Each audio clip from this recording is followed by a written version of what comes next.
우리는 성경을 읽다 보면 상호 충돌이 되는 그런 성경의 가르침이 있어서 때로는 혼선을 빚을 때가 있습니다. 대표적인 것이 구원에 있어서 로마서 또는 갈라디아서와 이 야고보서의 가르침이 좀 이렇게 충돌하는 것처럼 보여서 혼란스러울 때가 있죠. 믿음으로 얻는 구원과 행함으로 얻는 구원처럼 보이는 야고보서. 자, 이 부분에 대해서 오늘 말씀을 나누려고 합니다. 먼저 믿음으로 얻는 구원에 대한 말씀들을 한번 살펴볼까요? 로마서 10장 10절 사람이 마음으로 믿어 의에 이르고 입으로 시인하여 구원에 이르느니라. 어떤 선행이나 행동의 조건이 없이 믿음으로 또 그 믿음을 입으로 고백함으로 구원받는다는 명쾌한 설명이 나오죠.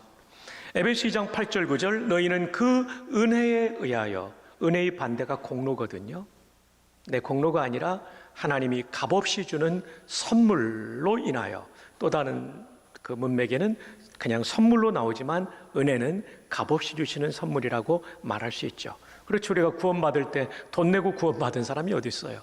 노력봉사 대가로 받은 사람이 어디 있어요? 그저 하나님께서 우리를 사랑해 주셨고 십자가 은혜를 우리에게 베풀어 주셔서 그걸 우리가 믿음으로 얻은 것이죠. 그래서 그 은혜에 의하여 믿음으로 말미암아 구원을 우리가 받았으니 이것은 너희에게서 난 것이 아니요 하나님의 선물이라. 은혜라는 말을 여기서는 선물로 표현하고 있는 거죠.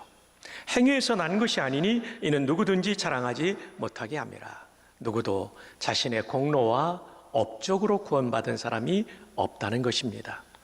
근데 야고보서에 보면 조금 다른 표현이 나옵니다. 2장 14절에 내 형제들아 만일 사람이 믿음이 있노라 하고 행함이 없으면 무슨 유익이 있으리요 그 믿음이 능히 자기를 구원하겠느냐. 행함이 없으면 구원을 못 받는 것처럼 말씀해 주고 있습니다. 자, 여러분, 이 말씀을 우리가 어떻게 해석해야 되겠습니까? 성경 전체적으로 보여주는 큰 그림, 빅 픽처를 가지고 우리가 해석을 해야 오류에 빠지지 않을 수가 있습니다. 자, 그럼 그 큰 그림은 무엇일까요? 칼빈주의 5대 교리로 알려진 튤립의 교리를 설명해 드리려고 합니다. 칼빈의 사상은 성경을 바탕으로 하고 있고 칼빈의 신학을 다시 한번 정리한 것이 도르트 총회인데 이 도르트 총회가 열린 장소가 네덜란드였기 때문에 네덜란드의 국화인 튤립의 이름을 따서 이 5대 교리, 칼빈주의 5대 교리, 칼빈주의는 다른 말로 개혁주의라고 하는데 개혁주의 5대 교리가 정리된 것입니다. 자, 튤립의 첫 번째 T는 전적인 타락을 의미합니다. Total depravity, 전적 타락입니다. 우리에게 선을 행할 수 있는 어느 정도의 선행이 남아있긴 하지만 하나님께서 보시는 절대적인 선에 도달할 수 없는 죄성을 가진 인간임을 우리는 다 알죠. 아무리 선행을 해도 우리 마음속 깊은 곳에는 죄성이 다 있기 때문에 구원에 있어서는 우리는 전적으로 타락한 무능력한 존재라는 뜻이 전적 타락입니다. 여기서 말하는 전적 타락은 선행을 아무것도 할 수 없다는 뜻이 아니라 절대적인 선에 이룰 수 없는 인간의 타락상, 한계를 보여줍니다. 그 다음에 두 번째로는 무조건적인 선택입니다. Unconditional election. 조건이 없는데 우리를 구원하기로 선택하셨다는 거예요. 맞습니다. 우리 가운데 그 누구도 하나님의 조건을 만족시킬 만한 의로운 사람, 선한 사람은 단 한 명도 없습니다. 그저 하나님께서 우리를 기뻐하시고 사랑하셔서 창세전에 우리를 구원하기로 선택하셨습니다. 여러분은 정말 대단한 분입니다. 하나님의 사랑의 선택을 받으셨기 때문입니다. 무조건적 선택이죠. 그리고 예수님의 십자가의 공로로 말미암아 속죄가 적용될 때 모든 사람에게 적용되는 것이 아니라 선택된 사람에게만 적용되기 때문에 세 번째, 제한 속죄, Limited Atonement, 제한 속죄라는 거죠. 이 안에 우리가 들어가 있다는 것이 얼마나 크고 놀라운 사랑입니까? 네 번째로는 선택하신 그 사람은 하나님이 기어코 구원해 내시고야만 만다. 불가항력적인 은혜. 저항하는 것이 불가하다는 것입니다. 그분이 구원하기로 작정했다면 어떻게 해서든지 그 사람을 구원하신다는 거죠. 여러분, 바울 사도가 대표적인 예가 아닙니까? 예수님과 예수님의 추종자들을 핍박했던 바울 사도를 다메섹 도상에서 만나주시고 그를 거부할 수 없는 은혜로 하나님의 자녀 삼고 사도로 세우지 않으셨습니까? Irresistible grace, 불가항력적인 은혜입니다. 우리 모두도 거부할 수 없는 은혜로 구원받은 것 하나님께 감사할 수 있기를 바랍니다. 마지막 또 하나 놀라운 것은 천국 가는 그날까지 우리를 견고하게 지키시고 인내하게 하시는 성도의 견인의 교리입니다. 너희를 주신 내 아버지는 만유보다 크심에 아무도 아버지의 손에서 빼앗을 수 없느니라. 성도의 견인이죠. Perseverance of the saints, 성도들의 견인. 그래서 천국 가는 그날까지 우리를 보호하시고 믿음을 지켜주시는 은혜를 우리가 받았다는 것. 이것이 칼빈주의 5대 교리요, 튤립 교리요. 이것이 성경 전체가 보여주고 있는 성경적 구원론이 되는 것입니다. 여기에 인간의 공로, 인간의 행위가 들어올 수 없습니다. 그것은 다 타다 남은 부직갱이에 불과한 것들이죠. 한 걸음 더 나아가 종교개혁자들도 인간의 구원이 오직 하나님의 은혜와 믿음이라는 것을 구호로, 슬로건으로 외쳤습니다. 이것이 바로 그 유명한 5가지 오직입니다. 종교개혁자들은 성경을 깊이 연구한 분들이죠. 그래서 구원에 있어서 로마 카톨릭의 행위 구원론이 잘못되었다는 것을 철저하게 파헤치고 이것을 구호, 슬로건으로 만들었는데 이것이 5가지 오직이죠. 이 5가지 오직, 이것은 구원에 있어서 정말 핵심이 무엇인지를 우리에게 가르쳐 주고 있습니다. 솔라 스크립트라부터 시작해서 솔리 데오 글로리아까지 이어지게 됩니다. 자, 여러분, 지금 말씀드리는 내용들은 전부 기말고사에 나올 수 있기 때문에 여러분이 튤립 교리와 함께 5 솔라스를 잘 기억하시기를 바랍니다. 자, 그런데 이 5가지 오직을 보면서 우리말로는 똑같은 철자 오직으로 되어 있는데 라틴어로는 이게 솔라도 나오고 솔루스도 나오고 솔리가 나와서 여러분들께서 참 왜 이럴까 이런 물음이 생길 것입니다. 여러분, 중세는요 유럽에서 라틴어를 쓰기를 좋아했어요. 좀 공부한 사람은 라틴어를 썼어요. 근대에도 처칠이 영국 육군 사관학교 샌더스트 육사를 3번 떨어진 게 라틴어 때문에 떨어졌어요. 말하자면 동양권의 한자처럼 쓰는 것이 유럽의 라틴어입니다. 그래서 독일 사람도 영국 사람도 이 라틴어로 5개 구호를 외쳤던 거죠. 자, 그러면 이게 왜 다른가? 여러분, 이 오직이라는 말이 우리말로는 부사인데 라틴어로는 형용사입니다. 라틴어의 형용사는 수식해주는 명사의 지배를 받습니다. 좀 더 설명드리면 우리말에는 명사에 남성, 여성, 중성이 없지만 라틴어에는 남성, 여성, 중성을 가리키는 성이 있어요. 숫자도 우리보다 훨씬 더 분명하게 사용하죠. 단수와 복수가 있습니다. 그리고 명사인 경우에는 주어로 사용되는 그 단어를 주격이라고 불러요.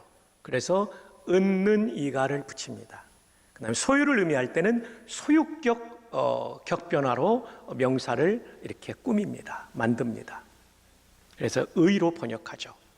그 다음에 역격은 누구누구에게로 번역하고 그 다음에 목적격은 대격이라고도 하는데 을로 번역이 돼요. 그 다음에 여러분이 좀 생소한 탈격이라는 게 있어요. 어떤 도구와 원인, 말하자면 뭐뭐로 또는 뭐뭐로 말미암아로 번역되는 탈격이 있어요. 탈격에는 목적격과 비슷하게 을로 번역될 때도 있어요. 그러니까 참 이 문맥에 따라서 잘 해석을 해야 되죠. 그 다음에 마지막으로 혹격, 누구누구야 또는 누구누구이시여 라고 부르는 혹격이 있어요. 그러니까 이 라틴어의 명사는 격변화를 외워야 되니까 이게 참 얼마나 까다롭겠습니까? 생명이라는 단어가 비타, 비타, 비타, 비타 이렇게 외워야 됩니다. 참 복잡하죠. 자, 그래서 이 명사들이 있는데 지금 5가지 오직에 나오는 명사는요, 성경이라는 스크립토라가 명사고 그리스도라고 하는 크리스투스가 명사예요. 그래서 이 명사의 격에 따라 앞에 나오는 솔라의 모양이 바뀌는 겁니다. 스크립투라는 여성 주격이기 때문에 솔라 스크립투라. 크리스투스는 남성 주격이기 때문에 솔루스 크리스투스. 그 다음에 하나님께는 역격이기 때문에 솔리 데오 글로리아. 이렇게 솔루스의 모양이 바뀐다는 거죠. 자, 이 5가지 오직은요, 순서가 매우 중요합니다. 이 순서가 뒤바뀌면 안 돼요. 첫 번째가 뭐죠?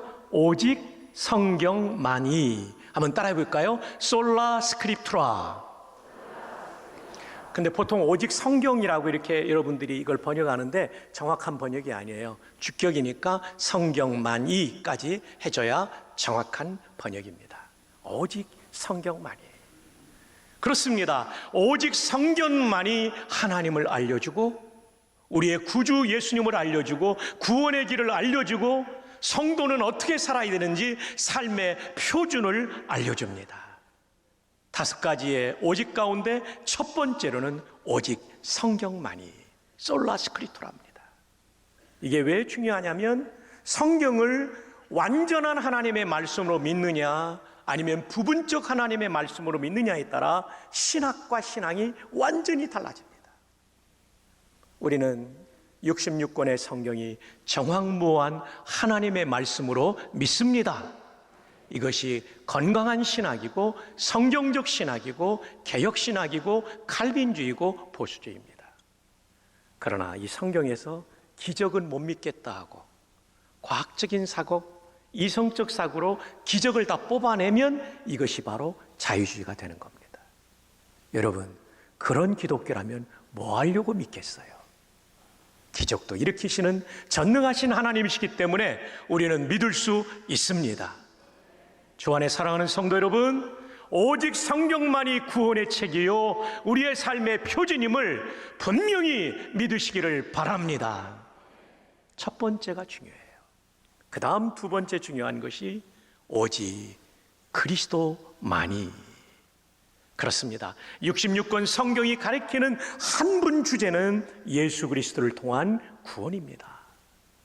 그래서 오직 그리스도만이.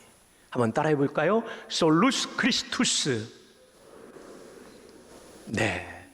그 다음에 이분이 십자가의 죽으심으로 우리에게 구원의 은혜를 베풀어 주셨죠. 우리의 공로와 노력이 아니라 오직 은혜로 받기 때문에 3번째가 오직 은혜만으로. 이건 탈격입니다. 원인과 그 근거를 보여주고 있죠. 오직 은혜만으로. 솔라 그라티아. 그 다음에 이 은혜를 우리는 받아들여야 되죠. 이게 믿음이죠. 그래서 솔라 피데, 믿음만으로. 이것도 탈격입니다. 이 모든 것이 하나님이 주신 것이니까 영광을 누구한테 해야 됩니까? 마지막으로 솔리 데오 글로리아. 오직 하나님께만 영광을. 제가 낸 책에는 을자가 빠져 있는데 제가 강론을 다시 준비하다 보니까 을이 들어가야 돼요. 오직 하나님께만 영광을. 여러분, 여기에 빨간색으로 표시된 2가지를 보십시오. 오직 은혜, 오직 믿음입니다. 우리 인간의 구원에 있어서 그 어떤 인간의 행위와 행동, 공로가 들어갈 틈이 없습니다. 오직 십자가 그 은혜를 믿음으로 우리는 구원을 받습니다. 자, 그렇다면 이것을 어떻게 정리하면 좋을까요?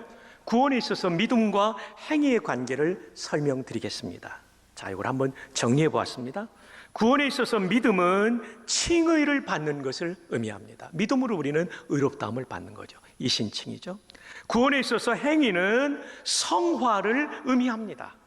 우리의 행동이 구원을 결정하는 것이 아니라 받은 구원이 이제 내 삶에 거룩하게 이루어져 가도록 성화를 의미합니다. 그 다음 구원에 있어서 믿음은 구원의 뿌리를 의미합니다. 이 뿌리가 없이 살 수 없죠. 뿌리를 의미합니다. 구원에 있어서 행위는 구원의 열매를 의미합니다. 구원받은 사람이 이런 열매를 맺어야 되죠.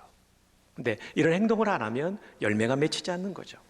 또 구원에 있어서 믿음은 칭의 선언을 받게 합니다. 믿음으로 우리는 의롭다는 선언, 디클레어를 받게 되는 거죠. 그 다음에 구원에 있어서 행위는 칭의 받았다는 것을 나타내는 겁니다. 데몬스트레이트 하는 거죠. 이것은 에베소서 2장 8절 은혜와 믿음으로 얻은 구원에 이어지는 10절에도 명시되어 있습니다. 우리는 그가 만드신 바라 그리스도 예수 안에서 선한 일을 위하여 지으심을 받은 자리. 우리가 그냥 구원받은 게 아닙니다. 여기서 만드셨다, 지어졌다 이 얘기는 2장 8절의 구원 사건과 연결된 재창조를 의미합니다. 첫 창조는 그 창세기의 창조고 재창조는 예수님을 믿을 때 성도가 하나님의 자녀로 태어나는 것을 말합니다. 자, 우리가 재창조되었다, 우리가 구원받았다. 왜 구원받았느냐? 선한 일을 위하여 구원받았다는 것입니다. 그냥 구원받고 천국 가는 것이 목표라면 믿자마자 데려가시면 되는데 살려두신 이유는 선한 일을 하라고 우리를 여기에 살려두신 거예요. 이 일은 하나님이 전에 예비하사 우리로 그 가운데서 행하게 하려 함이라. 창세전에 우리를 선택하실 때에도 이 목표는 변함이 없었다는 것이죠. 우리를 구원하는 것 자체만이 최고의 목표가 아니라 또 하나의 목표가 있었는데 우리를 통하여 선한 일을 행하시고 망가진 이 세상을 고치기 위하여 우리를 구원하셨다는 것.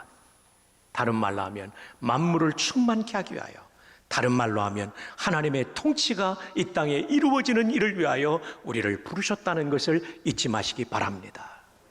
이게 선행의 목표예요. 선행은 누군가의 칭찬을 받기 위해서 하는 것이 아닙니다. 하나님의 뜻이 내 가정과 내 교회와 내 일터에 이루어지기 위해서 하는 것입니다. 이것이 우리를 구원한 목적이죠. 그래서 에베소서는 이렇게 이어집니다. 4장 28절에 도둑질하는 자는 다시 도둑질하지 말고 돌이켜 가난한 자에게 구제할 수 있도록 자기 손으로 수고하여 선한 일을 하라. 예수 믿으면 도둑놈이 자선사업가가 돼야 된다는 거예요. 그것도 남의 돈 뺏어가지고 하면 안 되고 자기가 수고해서 도와주라는 얘기예요. 여러분, 이 대표적인 사람이 있죠. 정말 남의 돈을 빼앗고 이랬던 사람이 나중에 자기 재산을 팔아서 구제사업에 참여했던 인물, 성경에 나옵니다. 성씨가 삭시입니다. 삭시. 예, 삭개오. 여러분 다 맞추셨습니다. 오늘 맞추신 분들은 본인이 본인에게 큰 상을 내려주시기를 바랍니다. 디도서 2장 14절, 그가 우리를 대신하여 자신을 주심을 모든 불법에서 우리를 속량하시고 우리를 깨끗하게 하사 선한 일을 대충 하는 자기 백성이 되게 하려 하심이라. 성경을 바꾸는데도 가만히 계시면 됩니까? 열심히 하는, 대충 하면 안 된다는 것입니다. 디도서 3장 8절에 이 말이 묻보도다 원하건대 너는 이 여러 것에 대하여 굳세게 말하라. 이는 하나님을 믿는 자들로 하여금 조심하여 선한 일을 힘쓰게 하려 함이라. 때로는 선한 일 하다가 옆에 사람을 다치게 할 수 있기 때문에 선한 일도 전후좌우를 살피면서 잘하라. 다치지 않게 하라는 거죠. 베드로전서 2장 12절에 너희가 이방인 중에서 행실을 선하게 가져. 믿지 않는 사람들과 살 때 차별화가 돼야 된다는 거죠. 믿지 않는 사람과 똑같이 이기적으로 살지 말고 차별화된 선행을 행하라는 거예요. 너희를 악행한다고 비방하는 자들로 하여금 너희 선한 일을 보고 오시는 날에 하나님께 영광을 돌리게 하려 함이라. 맞아요. 우리 예수 믿기 때문에 비방을 많이 받죠. 근데 그 사람들이 가만히 찬찬히 우리를 쳐다보니까 나보다 낫구나. 이게 바로 보고, 선한 일을 보고의 뜻이에요. 여러분, 우리는 믿지 않는 사람들과는 격이 다른 삶을 살아야 됩니다. 얼마나 이 세상이 탐욕적이고 이기적입니까? 그러나 우리는 탐욕적이고 이기적인 세상 속에 선한 일을 베푸는 사람으로 살아가야 됩니다. 이 차별화가 우리 가운데 있기를 바랍니다. 야고보가 이 성경을 쓸 때 문제가 바로 이거였던 거죠. 분명히 구원받은 성도는 맞는데 구원에 합당한 열매가 없는 성도들, 그래서 지금 아주 강하게 지금 책망하며 말씀하고 있는 것이죠. 그래서 2장 17절을 보면 이와 같이 행함이 없는 믿음은 그 자체가 죽은 것이라고 경고를 하고 있는 거예요. 그 다음 19절에 보면 내가 하나님은 한 분이신 줄을 믿느냐, 잘 아는도다 귀신들도 믿고 떠느니라. 그 정도의 지식은 귀신도 가지고 있다 라고 말하는 거예요. 아, 허탄한 사람아, 행함이 없는 믿음이 헛건이신 줄을 알고자 하느냐. 행함이 없는 믿음은 정말 허무해지죠. 구원은 받는데 부끄러운 모습으로 주님 앞에 서는 것이 아니겠습니까? 우리의 믿음은 지식적인 단계에 머물러 있으면 안 됩니다. 우리의 믿음은 전인격적인 믿음이 돼야 됩니다. 신학에 있어서 인격적 존재는 세 가지를 가진 존재입니다. 지식과 감정과 의지를 가진 존재를 신학에서는 인격적 존재라고 말해요. 하나님이 인격적이세요. 우리도 인격적이에요. 그래서 우리가 하나님을 믿는다고 할 때 지식만으로 믿으면 안 되고 감정, 하나님에 대한 사랑의 감정이 있어야 돼요. 거기서 끝나면 안 되고 의지를 가지고 하나님 말씀에 순종해야 이것이 인격적 신앙이 되는 거예요. 그렇지 않으면 비인격적 신앙, 지식적 신앙에 머무르는 거죠. 전인격적 믿음은 이런 것입니다. 지식을 가지고 하나님 말씀을 배웁니다.